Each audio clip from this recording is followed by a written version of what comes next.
Lava Jato em Santa Catarina. A Polícia Federal realiza a 9ª etapa da operação que investiga um esquema de lavagem e desvio de dinheiro envolvendo a Petrobras, grandes empreiteiras e políticos. Santa Catarina foi o estado com mais mandados a serem cumpridos hoje no país, um total de 26 em várias cidades. A força da chuva, Jacinto Machado, no sul catarinense, decreta situação de emergência. Pelo menos 400 famílias foram atingidas por um temporal. No futebol, o tropeço do Figueirense diante do Marcílio Dias pela segunda rodada do Campeonato Catarinense. E ainda a expectativa para o clássico de hoje à noite entre Avaí e Criciúma na ressacada. O Band Cidade desta quinta-feira já está no ar.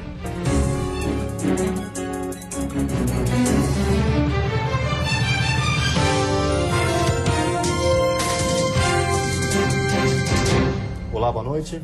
Boa noite. A Polícia Federal deu início hoje à 9ª fase da Operação Lava Jato. A ação começou durante a madrugada em 4 estados brasileiros, entre eles Santa Catarina. Ao todo estão sendo cumpridos mais de 100 mandados de prisão preventiva, temporária, condução coercitiva e busca e apreensão. Aqui no estado, a empresa Arxo, no litoral norte, estaria envolvida no esquema.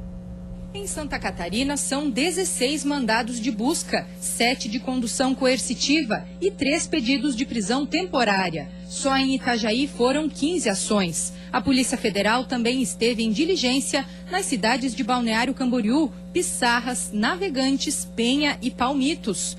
Todos os mandados, segundo a PF, foram cumpridos, exceto uma prisão temporária que seria feita em Balneário Camboriú. O procurado está em viagem ao exterior e deve retornar ao Brasil. As empresas, a maioria, empresas de fachada utilizadas nesse esquema de emissão de notas fiscais frias, por exemplo, para justificar pagamentos que depois seriam destinados ao pagamento de propina.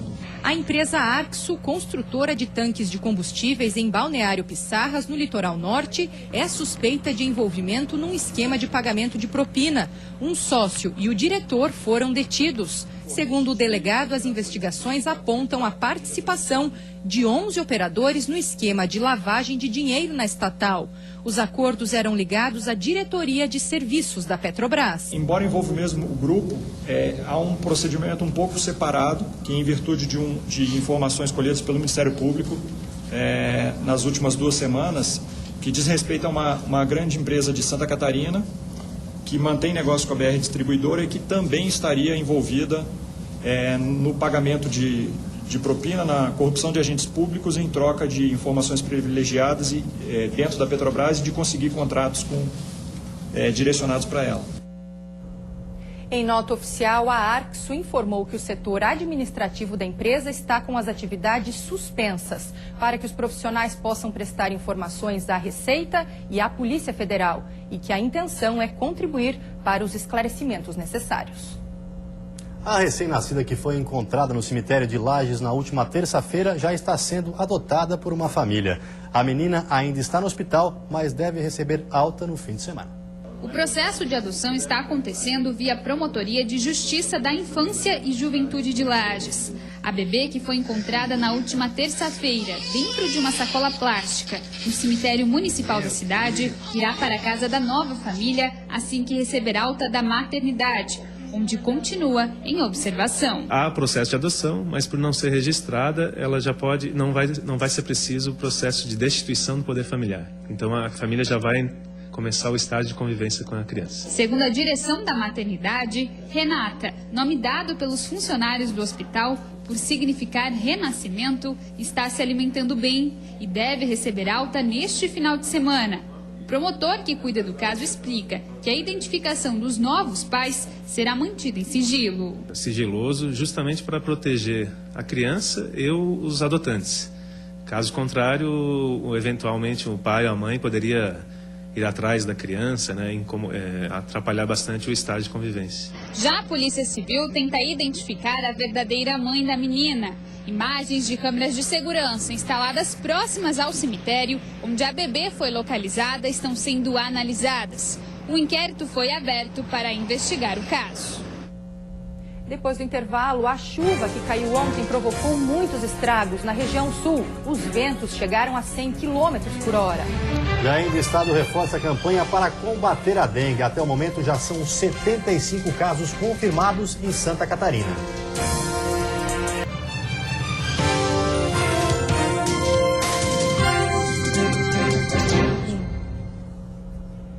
Jacinto Machado, no sul de Santa Catarina, sofreu com a forte chuva registrada durante a semana. O município precisou decretar situação de emergência. Eu vi o vento rodando. O vento, assim, era tipo um tornado. Ia levando tudo, assim. E, eu morri de medo. E começou a gritaria, o pessoal tudo gritava. Porque todo mundo se apavorou e começou a quebrar as árvores. Sair telhado. O relato de Terezinha é o mesmo da maioria dos moradores da área rural de Jacinto Machado. Foram cerca de 40 minutos de pânico. Seu Eduardo foi um dos moradores que teve a casa mais atingida pelo temporal. O telhado e o forro da residência foram completamente arrancados. Parte da estrutura ainda atingiu o carro do agricultor. Por sorte, não havia ninguém no local. Sem ter onde ficar, Eduardo teve que ir com a esposa e as 2 filhas para a casa dos pais dele. A gente vem perdendo sempre esse galpão, a lavoura, mas a casa é a primeira vez que eu perco. Vamos de novo, né? Tem que reconstruir. Tudo de novo. A estimativa é de que os ventos tenham chegado perto dos 100 km por hora. E com isso, diversas casas acabaram destelhadas. A de Dona Cláudia fica em um dos bairros mais atingidos. Ela aproveitou o dia de sol para secar alguns objetos e conta que praticamente tudo o que tinha na casa foi perdido. Complicado para recuperar essas coisas que se tiveram. Ah, claro que sim, né? Claro que sim, né? A minha geladeira tá desligada também, não posso ligar que molhou todo o motor. Tem que secar com o ventilador daí. Já o seu Lorivaldo é cadeirante. Durante a chuva, ele precisou contar com a ajuda das irmãs para se proteger. Era muita chuva, né? Muito vento, né? E foi bem difícil, bem difícil. Não tinha lugar onde tu te metesse. Você já tinha visto uma chuva tão forte aqui na região? Não, só no Catarina. Além da destruição nas residências, pelo menos 12 postes foram derrubados pelo vento. Árvores foram arrancadas e pelo menos 400 famílias atingidas direta ou indiretamente pelo temporal. Ainda não foi possível contabilizar os prejuízos, principalmente na agricultura. Durante a tarde, em reunião com a Defesa Civil, o prefeito de Jacinto Machado decretou situação de emergência. O decreto também nos auxilia no sentido de que nos dá algumas prerrogativas de fazer as compras diretamente, nesse sentido nos auxilia. Mas é evidente que esperamos sim uma ajuda tanto a nível estadual como federal para ajudar a minimizar as despesas e os prejuízos que tivemos. De acordo com o coordenador regional da Defesa Civil, a hipótese mais provável é de que um fenômeno chamado microexplosão tenha ocorrido na região. Nós temos bolsas de variação de baixa pressão e alta pressão. No encontro dela funciona como uma bomba, como se fosse uma bomba química, né? Ela bate no solo, explode, as pessoas escutam barulho como se fosse um estouro de bomba mesmo. E a massa de ar fria, ela traz a chuva, a umidade. Com isso é chuva e vento forte causando todo esse dano. A sexta-feira vai ser de nebulosidade variável e chuva isolada na maioria das regiões. Condição de tempo mais seco na região oeste. A temperatura mínima deve ficar em 12 graus na Serra e as máximas chegam a 29 no litoral norte e na região oeste. No Planalto Norte, mínima de 14 e máxima de 25 graus. No Vale do Itajaí e na Grande Florianópolis, as máximas chegam a 27 graus. Na região sul, mínima de 22 e máxima de 26 graus. Uma reunião entre os governos estadual e municipal tentou dar fim à interdição do Hospital de São José do Cerrito, na Serra Catarinense. O local pode se transformar em um centro de atenção psicossocial. O hospital, localizado no município de São José do Cerrito, foi interditado pela Vigilância Sanitária do Estado, devido à falta de recursos humanos, como nutricionista e farmacêutico. Nesta quinta-feira, uma reunião entre Secretaria de Saúde do Estado, Prefeitura Municipal e direção da unidade foi realizada para tentar solucionar o caso. Então nós viemos aqui com o compromisso de expor a todos, né, quais são as regras dessa exigências sanitárias, das exigências legais, dos financiamentos, para que a comunidade em conjunto decida, né, o que melhor é possível fazer com essa estrutura. O hospital está com as portas fechadas há 3 semanas. O local conta com 22 leitos de internação. Em média, eram atendidos aqui 20 pacientes mensalmente. Agora, quem precisa do atendimento está sendo encaminhado para o Hospital de Lages, cidade mais próxima do município. Segundo a direção da unidade, o hospital não tem dinheiro para cumprir as exigências da vigilância sanitária. Além disso, há dívidas que chegam aos R$100 mil. Os problemas são vários, né? O principal deles é quanto à vigilância sanitária, né? Que foi interditado por isso. Também a questão financeira, né? Que o hospital não gera recursos e nós estamos com déficit aí para cumprir as obrigações como hospital. Né? Uma das alternativas propostas na reunião é para que a estrutura tenha outra função na área da saúde.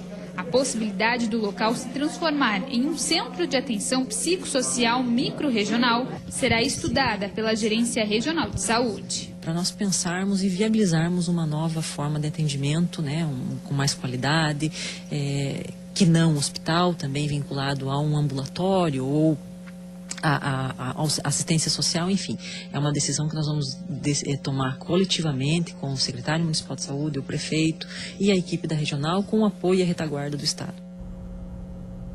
O aumento de casos da dengue está preocupando a população e autoridades de saúde no estado. Segundo o último relatório oficial, já são 75 pessoas com a doença. Do total, 60 casos foram transmitidos dentro do próprio estado, todos infectados em Itajaí. Destes, 59 são de moradores do município e um de Balneário Camboriú, mas que contraiu a doença em Itajaí.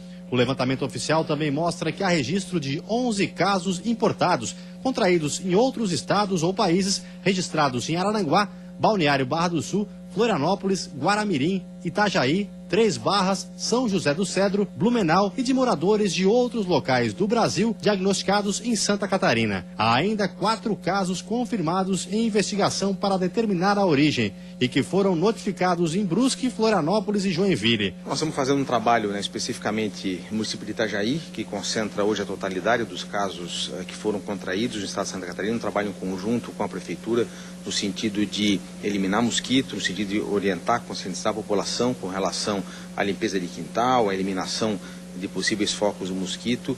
No estado, há 1.206 focos do mosquito Aedes aegypti. Entre os municípios, os que registraram o maior número de focos são Chapecó, 341, Joinville, 121 e São Miguel do Oeste, 114. Depois do intervalo tem futebol. Num jogo de 7 gols, o Marcílio Dias derrota o Figueirense na segunda rodada do estadual. E a expectativa para o clássico de logo mais entre Avaí e Criciúma na ressacada.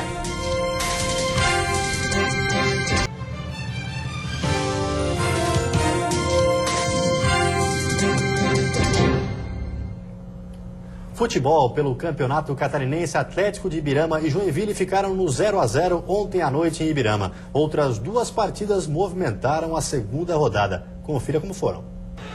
Em Lages, Marcelinho Paraíba fez o primeiro gol dele com a camisa do Inter. Se livrou da marcação e num chutaço de esquerda. Golaço, hein? Como nos velhos tempos. Mas no início do segundo tempo veio o empate do Metrobala. Depois do escanteio, Elton, com força e sem chance para o goleiro Fernando Henrique. O Inter é hoje o penúltimo colocado, com apenas 1 ponto. E o Metrô, com 2, é o 5º. A nossa vinda para Lages foi para buscar 3 pontos. Então, a gente realmente fica triste pelo resultado. Com a dificuldade de achar a melhor formação, estamos com a dificuldade de achar o melhor sistema, de fazer um bom jogo, de ter uma equipe mais equilibrada.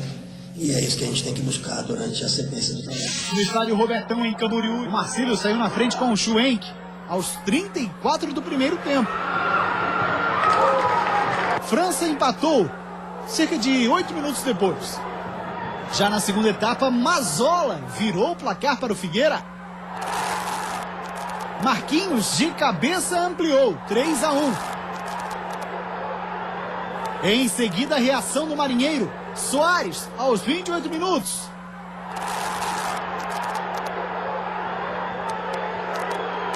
Schwenk de cabeça, outra vez ele.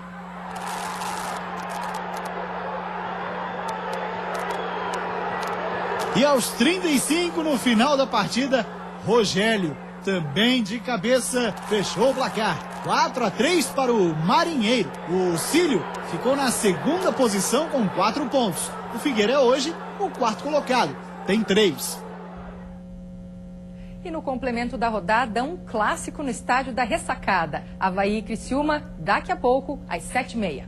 O Avaí continua sem poder contar com Marquinhos, Eduardo Costa e Roberto, que foram punidos por causa da confusão no último clássico contra o Figueirense. William Rocha e Eduardo Neto também não jogam. Eles foram expulsos no jogo contra o Joinville. Na defesa, a novidade é Felipe Maia. No meio, entra Tinga. E no ataque, André Lima, pelo menos durante meio tempo. Já tenho alguns apenados. Se você vai ter outras expulsões, é claro que o trabalho sempre é prejudicado, porque impede que você tenha uma continuidade. O Criciúma, na primeira prova de fogo do campeonato, também vai ter alterações. No gol, entra David, de 19 anos, que faz a estreia como titular. Ele substitui o goleiro Bruno, que está com uma lesão no joelho. No meio-campo, sai Luizinho Melo para a entrada de Juan.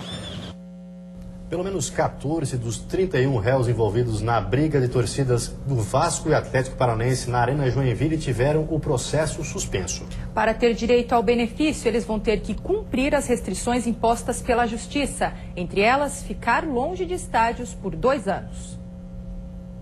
A audiência aconteceu no Tribunal do Júri devido à quantidade de réus. 16 torcedores dos 22 que estavam aptos a ter o benefício de suspensão do processo compareceram. Entre eles, o ex-vereador de Curitiba, Juliano Borghetti, e William Batista da Silva, torcedor do Atlético Paranaense, que teve que ser atendido e levado de helicóptero ao hospital no episódio de dezembro de 2013.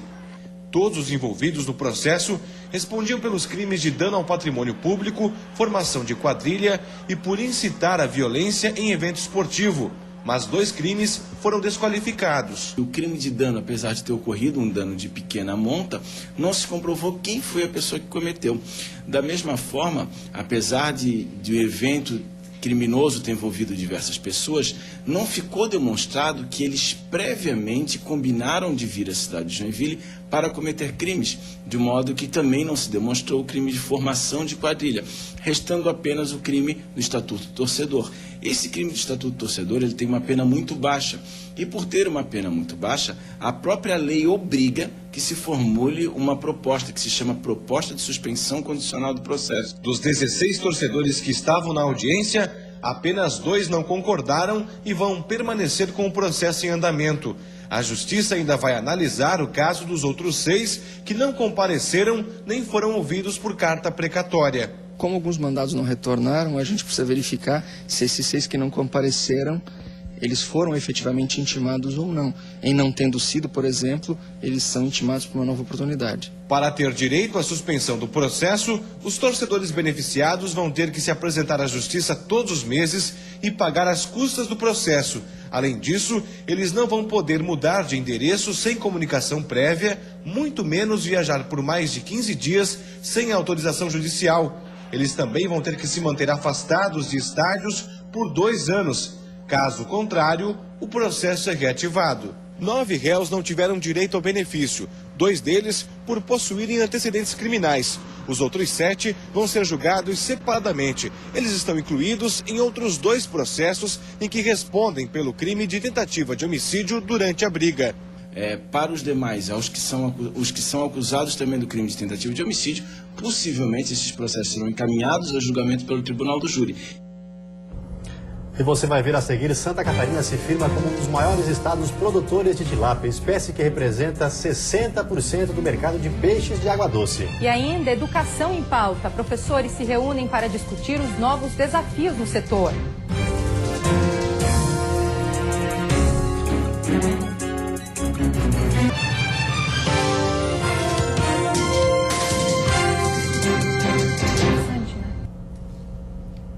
Santa Catarina tornou-se um dos maiores produtores de tilápia do Brasil. A espécie representa hoje 60% do mercado nacional de peixes de água doce. A piscicultura tem sido uma boa opção para as pequenas propriedades agrícolas em Santa Catarina. Com o mercado em crescimento, os tanques se tornam uma oportunidade para diversificar as culturas e aumentar os ganhos em uma mesma propriedade. Para a despesca, é utilizada uma rede, retirando os peixes do tanque. A tilápia é pesada no local e colocada nestes compartimentos. Os peixes são transportados vivos até o frigorífico. Praticamente toda a produção é para a comercialização do filé, um mercado que, de acordo com o proprietário do frigorífico, está em constante expansão. Esse mercado ele vem crescendo com cada ano em torno de 20% a 25%. Por quê? A gente foi buscar tecnologia em outros lugares que já está mais desenvolvido.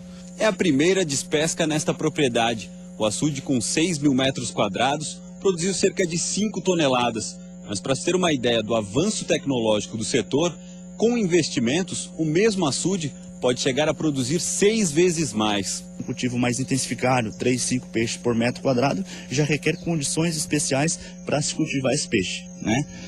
Já com uma tecnologia melhorada, uma tecnologia de produção onde se usa aeradores, né, para movimentar essa água, para oxigenar e para desestratificar essa água. Alimentadores automáticos, né? Quer dizer, toda uma série de técnicas que devem ser empregadas para que se tenha um bom resultado no cultivo. Seu Zappellini irá receber cerca de R$ 3,40 pelo quilo do peixe. Já o filé chega a ser vendido por R$ 18,00 o quilo.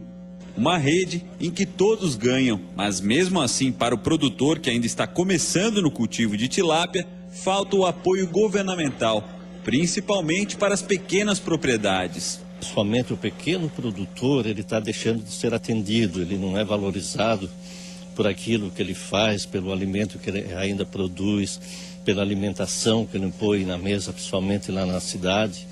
Então, acho que nós precisamos ser um pouquinho mais valorizados. A tilápia representa hoje 60% do mercado nacional de peixes de água doce. Santa Catarina é atualmente um dos maiores produtores da espécie no Brasil. E para quem pretende iniciar no setor, a dica é buscar conhecimento. Ele deve buscar uma unidade municipal de EPAG, né, onde os nossos técnicos vão estar capacitados a dar todas as diretrizes, né, quais são as necessidades para se ter um bom sucesso, para se ter sucesso nesse novo empreendimento. Desafios da educação. Na capital, professores se reuniram hoje para debater temas que envolvem o aperfeiçoamento do ensino em sala de aula. Como ensinar bem às crianças e aos adolescentes? Esse foi um dos assuntos discutidos hoje no encontro na capital. O psicoterapeuta e supervisor clínico Léo Freiman veio de São Paulo para abordar o tema com professores das escolas catarinenses. E ensinar bem a ser um professor completo, que toque o emocional e o racional, toque os vários tipos de aluno, que te ensine pelo brilho do olho que cada um de nós, que cada aluno nosso nasceu para brilhar. O evento foi realizado pelo Sindicato das Escolas Particulares de Santa Catarina, com a participação de cerca de 1.500 professores. As escolas organizadas através do seu sindicato montam uma estrutura de cursos para aperfeiçoar os professores, para aperfeiçoar a gestão, para provocar discussões e reflexões. O primeiro dia do ano letivo está marcado para a próxima segunda-feira em praticamente todas as escolas de Santa Catarina. Para a professora Eliane, é importante discutir a melhor forma de ensinar. É muito importante isso, porque a gente tem que estar renovando sempre, né? Então, eu acho que deveria ter muito mais desse tipo de curso aqui. Antes de encerrarmos, vamos dar uma olhadinha como está o trânsito na capital. O movimento é intenso nas duas pontes que fazem a ligação entre ilha e continente, mas fluindo bem. A temperatura agora em Florianópolis é de 26 graus. E você fica agora com o Jornal da Band. Uma ótima noite a todos e até amanhã. Boa noite, até amanhã.